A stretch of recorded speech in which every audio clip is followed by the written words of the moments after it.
In Kenya, our institutions are under trial. There's no single institution that is not under trial in Kenya. If you go to the Supreme Court, there are a lot of questions that are being raised about the principal judicial organ, the supreme organ in the country called Kenya. There are questions on the issue of the Constitution, and here I'm with Raila Amolo Odinga. Devolution is under threat, and until we are prepared to fight for the Constitution and not for the little things we are given, unless we are prepared to fight for what is in the Constitution for us as a matter of right, Kenya is going to lose direction. We must fight. And the Constitution is under trial. Under trial. And although at national politics people can say a lot of things, but if you want to see how empty those things that are being said are, Nyamrero are here. They are supposed to, what Nyamrero is being paid is not a salary. It's not even allowance.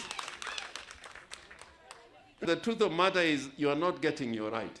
I am asking the Kenyan people that we should be like other democracies where people fight for their rights and what belongs to them.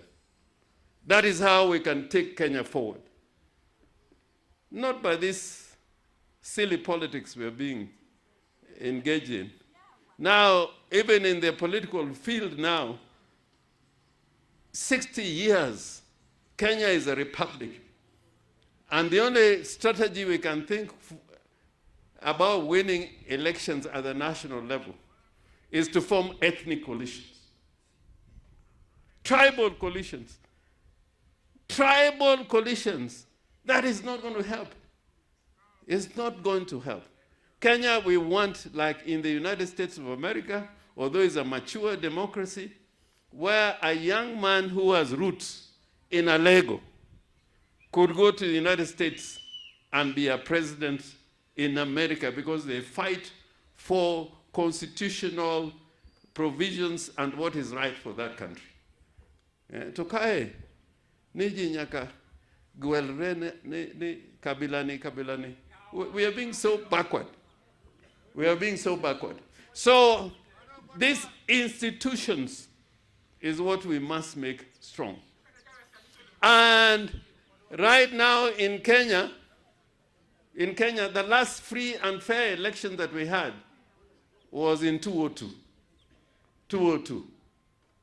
If we are not careful, even this election that is coming is not going to be free and fair.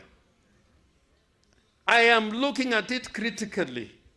Even with this IBC, I can see the membership that is going to come out of this process. I am sure that unless they are constitutionally anchored and allowed the space, Kenya is not going to have free and fair elections. It's not going to have free and fair elections.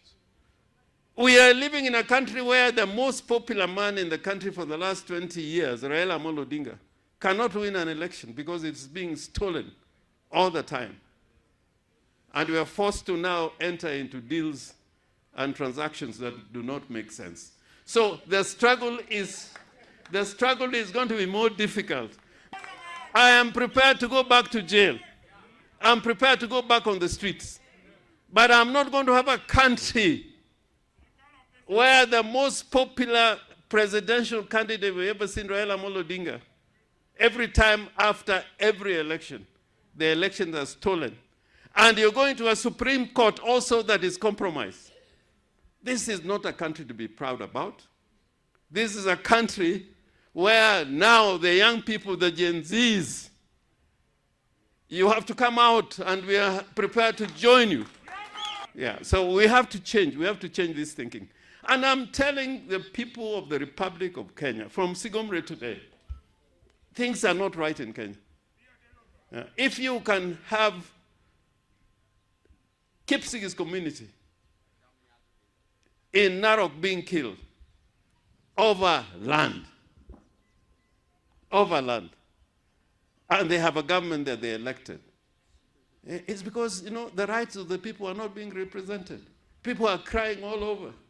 And it is now for us to tell the country we are not prepared to go back to where we were, where Jaramogi, Oginga Odinga, and Achieng' Oneko were being detained. J.M. Kariki were being detained. Yeah? Where people in the church, like Okulu, were being persecuted. This is the time to wake up and think about this republic called Kenya. The government of the Republic of Kenya must listen to the people. Must listen to the people. I am saying that this country, and it is important for this to go on record, we are a free nation of free citizens. Those who live in Kenya, not just citizens, have rights, basic rights, under the Constitution. And when they require service, it's not a privilege, it's a matter of right. So we must build a nation based on the Constitution. We elected to have a constitutional democracy. We did not elect a tyrant. We did not elect a monarch. We did not elect a queen. We didn't elect a king. We elected servants to serve the people. The most important office in a republic, in a constitutional democracy, is not the courts. It's not parliament. It's not the president. The most important office in a constitutional democracy is the free citizen. Individual citizens who cast their votes. That is the most important office in a constitutional democracy. And if we don't get it right, this country will become a different country. And I'm saying it with all the energy that I can command. And I can repeat it anywhere in the Republic. We have lived to see people who have fought for this nation, who have been killed for standing for what is right in this nation. And we cannot have a situation where things are going back to the old order, where we are worshiping leaders. We cannot worship leaders anymore. This is the time for leaders to be responsible and accountable to citizens, wananchi of the Republic of Kenya. And this constitution wanted us to have a democracy based on merit. If you read the constitution, the idea of leadership based on meritocracy is fundamental. But now we are beginning to see even political parties are going into ethnic formations, coalitions which are basically ethnic. That would not be right.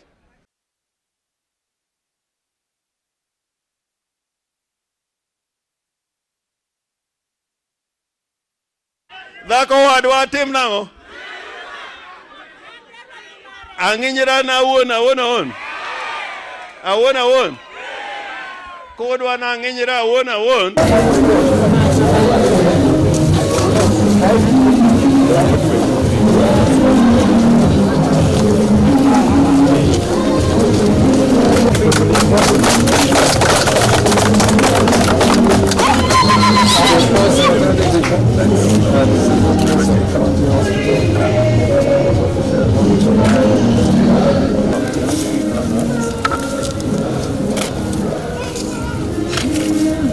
Ya, mama.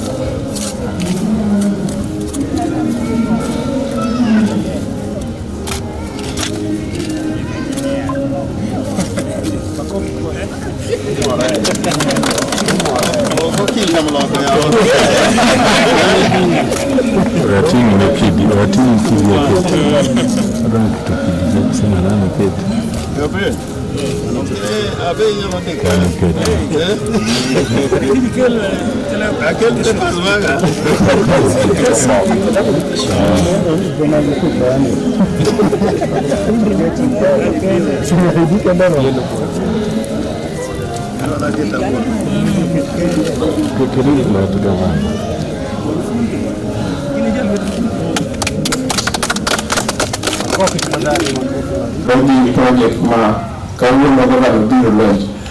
Chief Officer, you can introduce all your staff. Thank you very much, County Secretary. Team to please stand. The hospital staff with the governor. Mara team, I will introduce the team Mara Birobo, Mara Siaya. All government employees that have come with us from Siaya, please stand, please be upstanding, including the county health area. Mr. Orengo, Bazoo.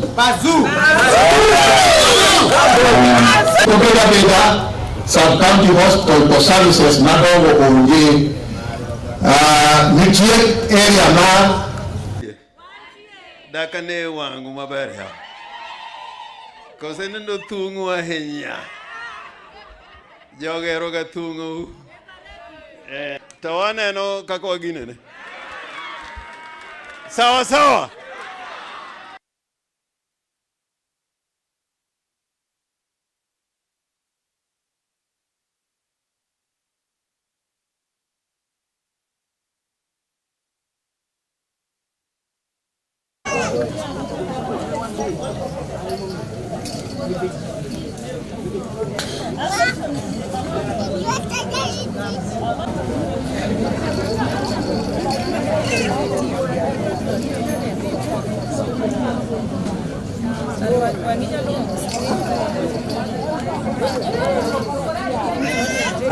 Kaito wanchire ki health workers matiyo hospital wa Maboro kaendi chungura ne pio mondo mos wananchi mantie chekana na iluge liston ene chero mondo aluog waziri mochungo health ana wuon